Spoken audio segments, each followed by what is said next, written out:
Hi friends, Mike Anderson here. I met David Lake at the Port Townsend Woodenboat Festival in 2022.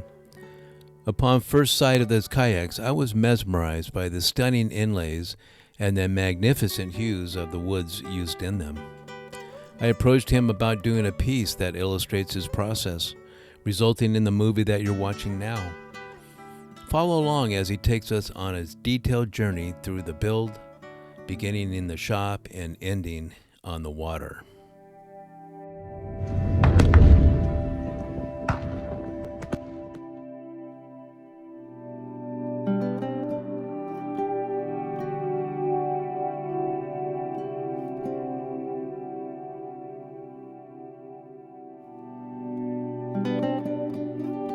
My name's Dave Lake, teacher of 31 years in a small high school in the desert region of eastern Washington state. I began building wood kayaks in 2018, shortly after my buddy Mort plunked me down on one of those Costco plastic jobs, and we paddled around his lake in the Shelton, Washington area. That experience changed my life forever. Now I build these boats for therapeutic reasons and just a passion to take my woodworking skill set to another level. At this time, I'd like to introduce you to Montana Wild.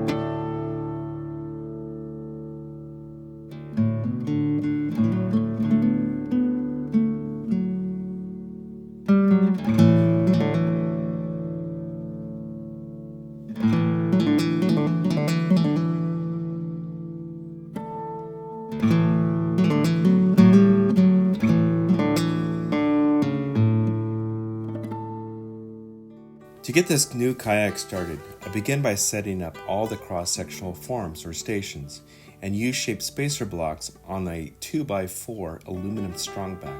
For clarification here, I have placed a second strongback with the leftover cut-off form spacer next to the completed form assembly. The balanced stern forms also have a half-inch thick piece of poplar that is taped and superglued to the form's edge, forming the internal keels of all the cedar strips that are glued to.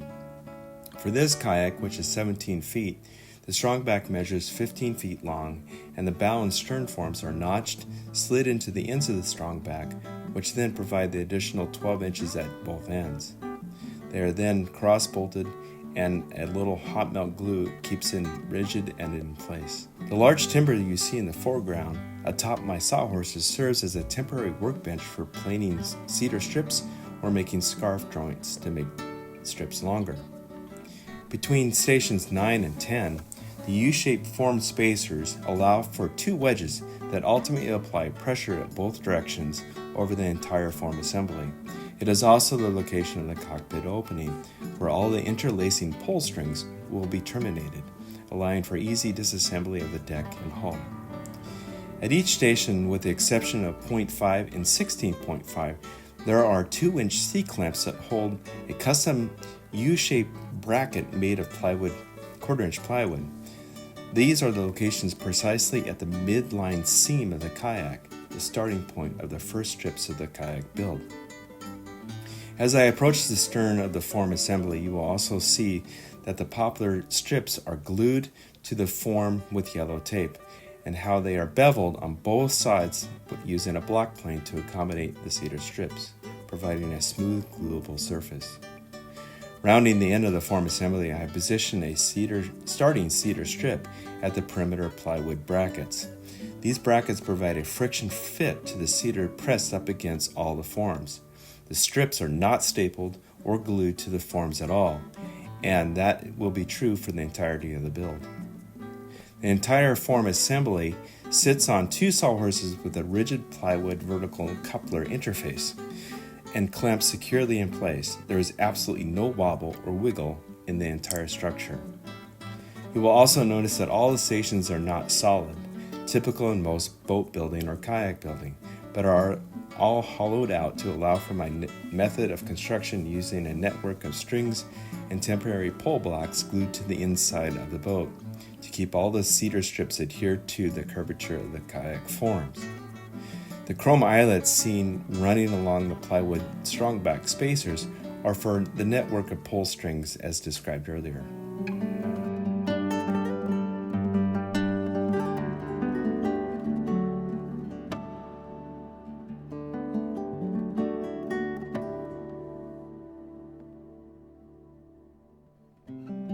Here's a representation of all the tooling that will be used during the course of the build. These include block planes, back saws, rafts, scissors to cut fabric, hot melt glue gun, various scrapers and glues, wood glue and super glues, various assortment of tapes, rollers, brushes, and the ever-present heat gun to bend the strips into place. And these starter strips are for both the port and the starboard side of this boat. Now, this starter strip lies in these little notch blocks right at the midpoint between the hull, which I'm starting on now, and the deck, which is these things are 3/4 of an inch wide strips, which is typical throughout the whole boat. But to make this first bend initially, I'm going to taper these down from 3/4 to a 1/2 inch. And so as I'm pushing down on this, I want this to be a nice, easy transition to the stern or point of this boat. The tool, and I want these to be set at a 1/2 inch and then mark them. That back, and then get my favorite tool in the whole process, my block plane. And I will start here, take off a little bit, and gradually move back.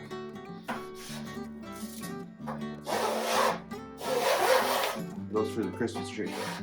To bend these foundation starter strips into place, I begin by heating up the cedar with my heat gun, allowing the lignin in the wood to be more flexible and elastic.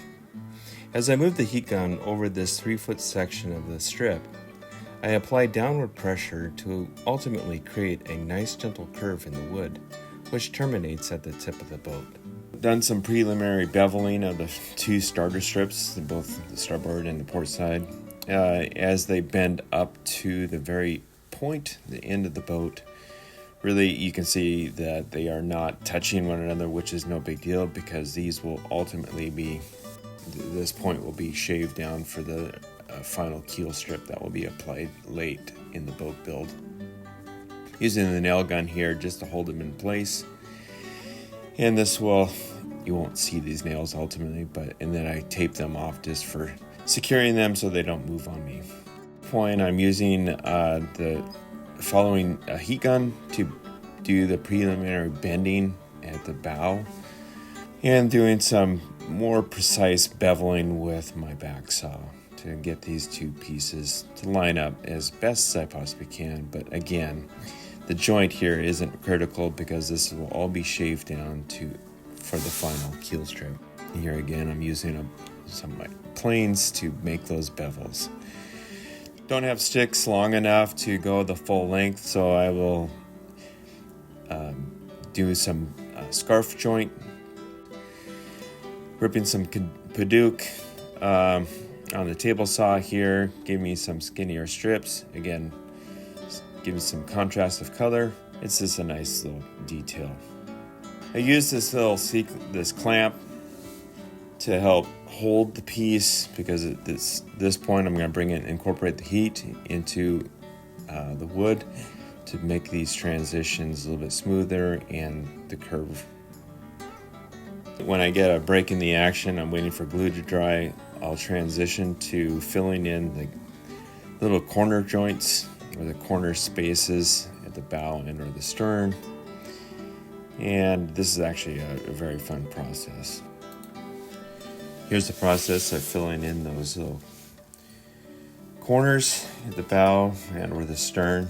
I can could go on one side of the boat, and now I'm filling in the rest of the strips, adding accent colors here and there. You also notice that I use tape quite a bit to hold joints together, trying to build up one side at a time.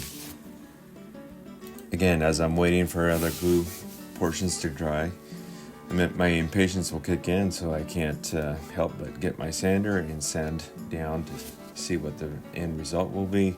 The color, so I get the spray bottle out and take a look.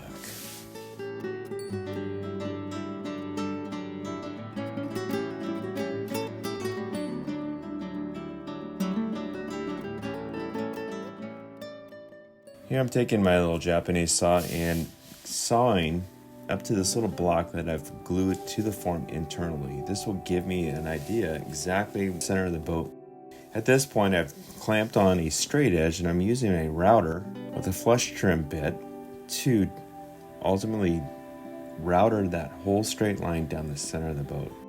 Finishing off the other side of the boat or the hull. Once I've established the straight line or the keel, it's time to fill in the rest of the field with the corresponding strips of wood that match the other side of the boat. Great care is taken with setting at least one end of the strip to hopefully it matches up with the corresponding side from point to point. Once I've set one, I go down to the other end and finalize that strip and that angle using my block plane to really hone in that bevel and checking for fit, making micro adjustments here and there. Once you've established that, get that piece glued down and wait for a little while, then you can begin the next strip. Sometimes this will have to be heat treated. Here I've backed it up with a scrap piece of wood to bring that angle into exactness and micro adjusting and with your block plane to get that perfect fit. Got the bottom of the boat done. Got the whiskey plank put in. Took my shot for celebration, doing some touch-up sanding, all down to a nice smooth finish and surface. Well, I've made the transition from working on the bottom or the hull of the boat to now the deck of the boat. Here I'm using my bullnose plane at the stern of the boat. This is a kind of a steep angle that I can't use my special block plane in its holder to dial in this angle. So I will use this by hand, checking with my temporary test blocks up against the form, trying to dial in that angle as close as I possibly can. Sometimes the little block plane or the bullnose plane is actually, the foot of it is too long, so I'll have to do some fine work with the chisel here and there. I am using those starter strips like I did with the beginning strips of the hull to get that first bend locked in and tied together. Similar process of what I did with building the hull, using those little blocks with clamps, pinch clamps, using heat guns to make that transition at the bow of the stern to make those bends. Again, each piece is all custom fit because the angle is constantly changing from one stick to the next as you build this across the top of the hull. You can see the deck is coming along quite nicely. I've added some decorative stripping, again with hardwoods and a very nice decorative. I call this my DNA stripe because it has different transitional woods and adds a lot of color. Here I'm laying out Mylar, and I'm actually penciling out the actual line where my canvas will be limited to. And this is where I will do all the artistry. I'll roll these up and I'll use these a little bit later on as I start developing the graphics and all the inlay work. Alright, this is the big day. I'm separating the deck from the hull. As I lift the boat up, or the top deck up, which is always a nice thing that it separates very nicely, as easy as this one did. And I'll walk back to the stern end of the boat and lift and try to separate. This came up really, really easily. So pleased. But you can now see what the forms look like with all its tape, all its shavings. can actually put this somewhere safe. After removing the strong back and form assembly, I'll turn the hull over. I'll do any touch-up sanding that's necessary to make this nice and smooth surface. I will then roll out 6-ounce fiberglass cloth and then cut to trim. I will then wet this out with my fiberglass resin epoxy mixture. What you're seeing now is any leftover or the rough surface of the inside of the hull, the tape and the glue, which will then be scraped out.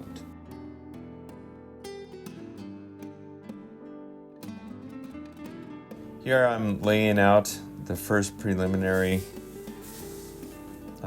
inlays to see how they're all going to form and fit into the deck. Compass roses are relatively easy to do because for the most part they're round and they're easy to scribe.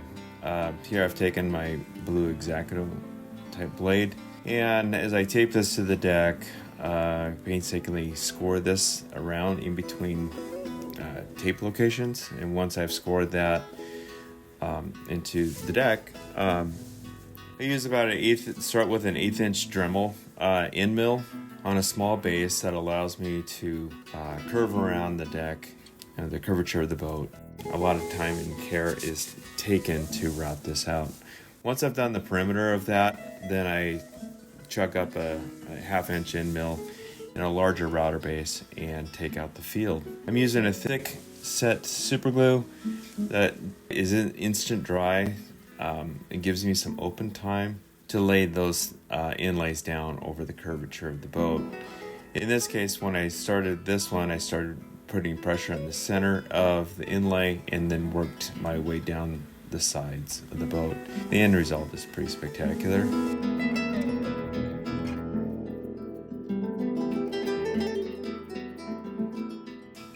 This is another relatively simple inlay on the stern of the boat for the rock formation that the big mountain goat, bighorn sheep, I guess, will be perched upon.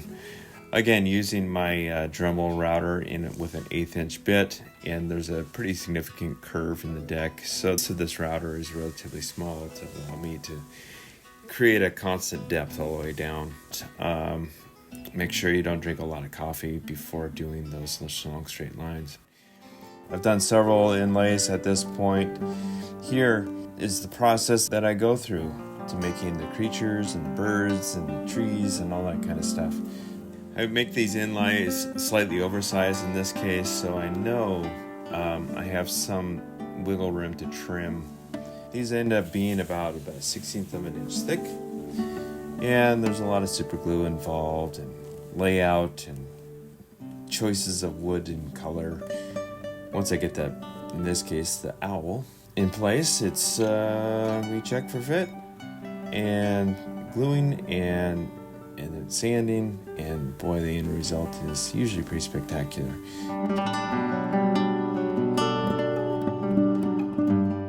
My next biggest challenge was to conquer this bear. I knew that this was going to be a hard one because of the sheer flex that needed to happen by bending this bear into place. Started with the mouth area or the nose of the bear and sort of worked in a circular fashion, only to end up at the very end with its claws. I was so grateful that this actually came out, and I'm actually using blocks of wood and my activator can to actually hold this thing down. I scraped it and then followed that up with some sanding, getting the major glue off and then leveling it to the surface of the boat. I usually start with about 120 grit sandpaper to level it all out, being careful not to go too far because I don't want to create divots or bumps in the surface if I can help it. I then follow that up with like a 180 grit, maybe even 220. Wet it out to see what the end results in, and I'm pleased. I am embarking on the biggest endeavor I've ever had to do for an inlay. This is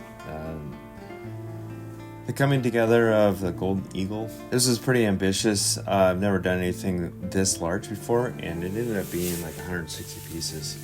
Using thin set super glue, holding it in place, starting from the center and working my way out to the perimeter. And then take this over to the surface sander to get it all cleaned up. Sometimes if the surface sander isn't available, I'll use my random orbital sander to get that majority of that stuff off. But it turns out pretty good. This was the big challenge. Again, going through the same process of routing out the perimeter first and then taking out the field with a larger router. Again, it was like one of the biggest inlays I've ever done. The hands in there are my wife's, and she was most agreeable to help with this. Laying down some super glue here in the nooks and crannies around the perimeter. This stuff is time-sensitive stuff. Even though it's a thicker gel super glue, you do have a certain time frame to get these things installed. Side, clamp it with a nice steel straight edge. Helps hold down that as I flex this inlay around the deck of the boat. This is a pretty extreme part of the deck. It's the most curvy part. And I knew going in I had to do this in stages. Accelerate the glue with the accelerator, holding it down, keeping pressure on all those various points that lift up during the process. Doing some touch-ups where things didn't quite set down, filling in some blanks, waiting with anticipation, hopefully that this thing's gonna really pop. Bring out the big arsenal of sanders and sand that up, get it all leveled out, spray it up with some water for that money shot.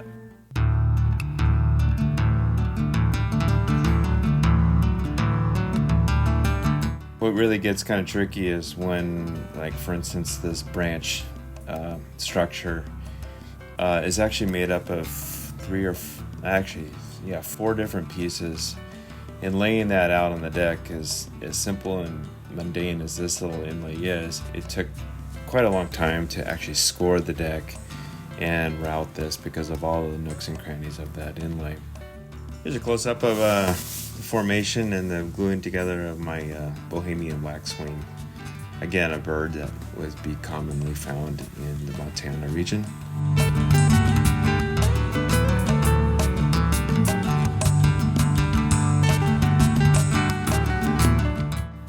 Working on the stern of the boat, the aft section of the boat. Here I'm putting in the flowers for the trees, cherry blossoms. Again, painstakingly worked because I can't remember how many there were. I think approximately 20 to 30 different flowers, all different sizes and shapes. Same process for the big stuff as I do with the small stuff. All the inlays are done. Hallelujah. Couldn't be more pleased with it turned out.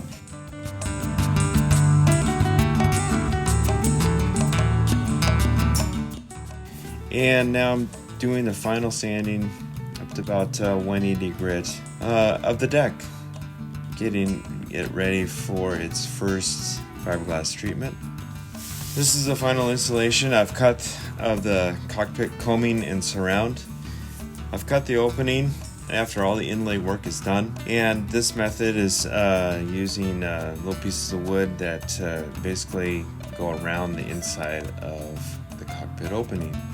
On the underside, I use a filler called Dookie Schmutz, trademarked by Nick Chaudet.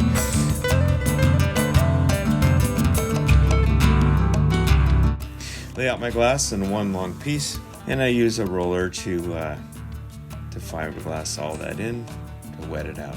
This is an exciting part because I know all my inlays are done, and I can't go back and do any more touch-ups of inlays or install any more inlays, and I couldn't be more pleased. After I finished cutting the inner opening for the cockpit, I installed the combing risers.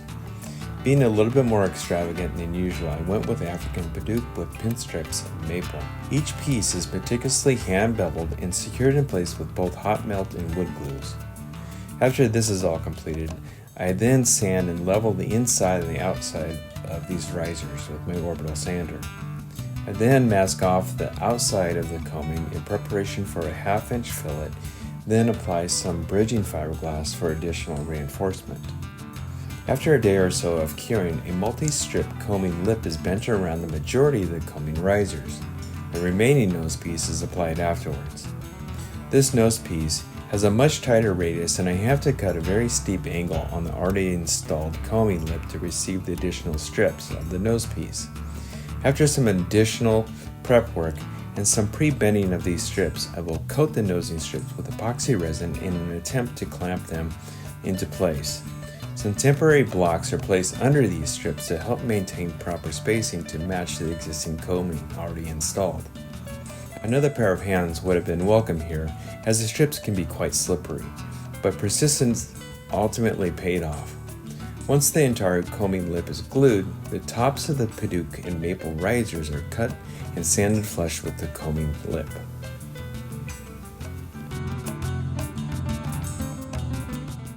A location for the skeg lever control box.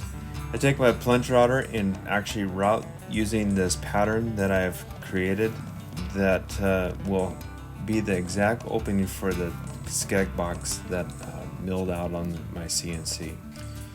I'll be doing two different processes, not only installing the skeg lever box as you see here, but also wrapping fiberglass on the underside of the coaming and wrapping that over to the top of the coaming piece on the top side of the deck. And then I'll cut a piece of fiberglass for the skeg box lever control box so that can be wrapped and sealed. The two metal tubes that you can see coming out of that skeg box lever is part of that whole system. I mix up a batch of fiberglass resin and I mix that with sawdust to make some jerky smush, so when I put this in, it squeezes out, which will allow me to create a fillet, so that when I put the fiberglass cloth on that, it will transition from the box to the underside of the deck. Flipping the deck over, I can now apply resin to the remaining fiberglass that overlaps over that coaming surround. I often dress them up with some sort of a decoration, in this case some abalone shell.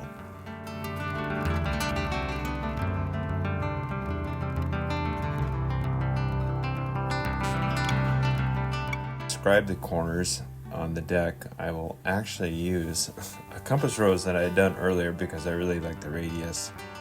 Pre-drilling my holes for the allowance of a 1/16 of an inch thickness for my jigsaw blade. Again, I've laid out my hatches. As I'm cutting around that line, I use the blue tape to hold the piece in place so it doesn't automatically drop down after I make the final cut. A lot of people tell me this is the scariest moment. It is pretty scary, but you just gotta power through and think about the final purpose of this. It is supposed to be a usable kayak, and I want to have hatches that allow gear to go into the boat so that actually you can use this boat. This is the process that I use for making my hatch underbody pieces. I run overall sizes through my table saw to create curves in the material that allow them to be flexible to bend around the curvature of the deck of the boat. I cut them to various sizes to accommodate the actual size of the hatch that I've cut from the boat top. And then that's the inner ring. The outer rings are supported by the underbody of the deck of the boat, drilling holes for the magnets that will ultimately be the hold down mechanism for all my hatches. Put these all together and then fit it. The holes that you see are to accommodate the magnets, which will be later installed. I'm applying contact cement for a veneer on top of that so it hides all that stuff. After the hull has been glassed on the inside, I construct a dam at the aft and bow of the boat for a pour Schmutz. This is the installation of the rear skeg box. I flip the boat over and carefully lay out where I want this, approximately about 1 inch from the center line of the boat, the keel center point. I lay this out, all this as precisely as possible. I'll then drill 4 holes, put down a straight edge, and actually score the fiberglass to prevent any fraying of the glass as I cut through. Skeg housing is in the stern of the boat. It's basically a sealed box that houses a carbon fiber fin that flips down as a result of using a lever on the side of the cockpit. The skeg is basically a device that keeps the boat tracking through the water straight. another layer of glass goes on top, and I will blend this out with sanding and resin pours to make it as seamless as possible. Here I've used my CNC to cut the major profiles of the seat, and in this case I laminated Honduran mahogany up with thin pinstripes of maple. I use 1/4-inch dowel pins to index all the pieces together, because as you're gluing them up they can slip all over the place. The dowels help keep it all lined up. After you get a plethora of clamps installed on this, it glues it up very nicely, and then I can begin the grinding process. Here I'm using basically a Kutzall type wheel to grind the majority of the contour down to finished size for the seat. These are all custom seats. They range around 16 1/4 to 16 1/2 inches wide in total. This allows for basically the come-on rear end to fit nicely into the kayak and be comfortable for long periods of paddling. I also sculpt the back side of the seat as shown here, being careful not to dig into those major pieces that make contact with the bottom of the boat. Sanding with various sanders from 80 grit all the way up to 180 to 220 grit with a fine contour type sander. A great deal of time goes into them. I finally bring them down to about 1/4 inch thick. Once I get all the sculpting done and sanding, it's time for glass. I do a fillet right up against those two uprights so glass will morph into those corners nicely. Fiberglass the back side and then the front side, and then polish them up and put several coats of finish on.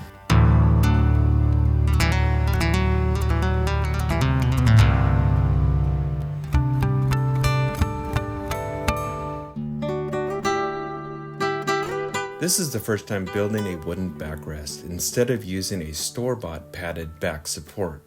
Embarking on this new endeavor, I glued up material in several laminating processes. In all my boats, I've incorporated dragonflies into the deck region. In this case, I decided to locate 2 of them into this backrest, which created some interesting challenges. Initially, I placed the curved rest into my laser to burn out the cavity to accept the rigid shell. However, due to the curvature of the wood, the depth of the burn was not consistent. Ultimately, I had to chuck up a micro end mill into my Dremel router and hand route out the cavity. Additionally, I used my fine dental picks to clean out the tighter corners to finally embed the inlaid abalone shell. And lastly, the body of the dragonfly is actually filled with colored epoxy resin.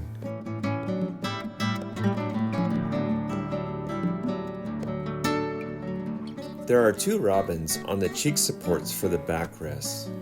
They flank the cockpit seat and are made up of 52 pieces. The 2 sections where you see the masking tape and sanded area in between are the approximate locations of the interior bulkheads.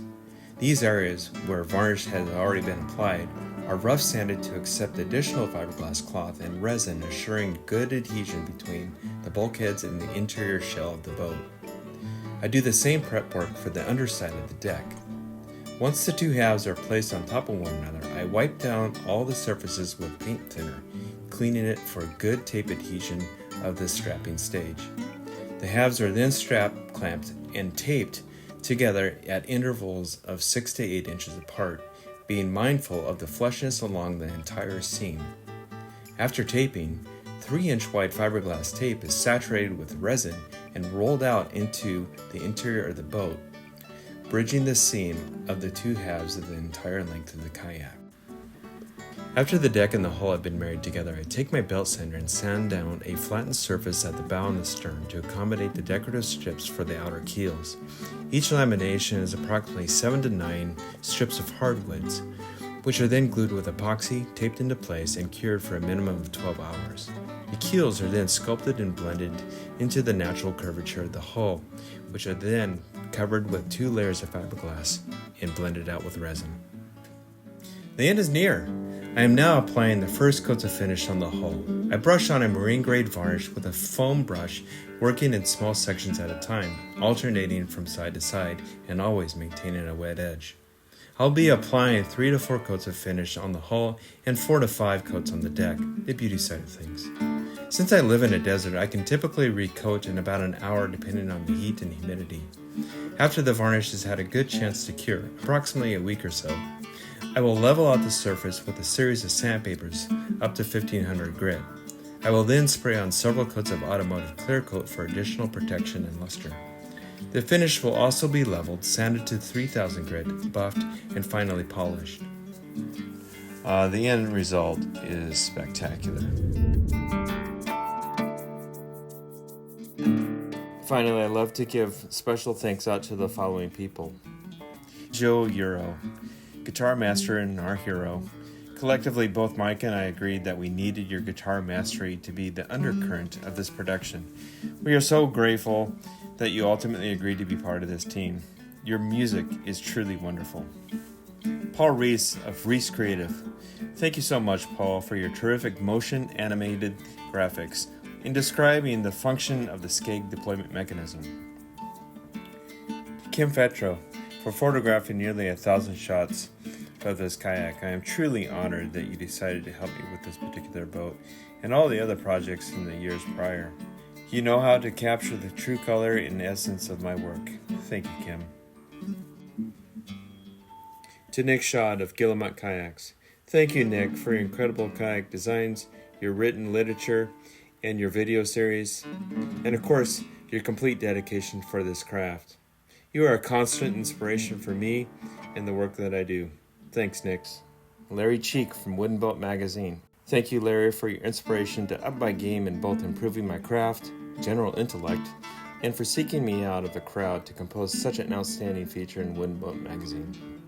And of course, Mike Anderson, this filmmaker, an extraordinary man and producer of fine films, a boat builder, a mentor, and I'm proud to say a friend. I'm forever grateful, Mike. Rick Ryle of Real Life Photography. Thank you for your generosity in lending me the equipment to do this shoot. And Dave Mortensen, also known as Mort, for introducing me to the world of kayaking and kickstarting my journey in building them. And a good friend Damon Bryan for being there since day one for our first build together in beautiful Port Townsend. Good friends Ed Ufford, Alan Andrikites, Matt Drury, and Alex Moll. These guys are my chief mentors and support crew for all things wood. And JJ and Tyler Williams of Kayana Vineyards. Thank you for proudly displaying my kayaks without reservation. And to Donna Baumgartner, my art teacher and colleague. And to my dear brother Ken Lake Jr. Thanks, Ken, for your ongoing efforts of promoting my works, both in guitars and kayaks, and all your encouraging words of wisdom and praise. Thanks, Ken. And finally, to my dearest and loving family, Nancy, my wife, and daughters Hannah and Eleanor. Your everlasting love, support, and generous allowance of granting me the freedom to pursue my woodworking dreams are forever appreciated and humbling. Thank you, and thank you all.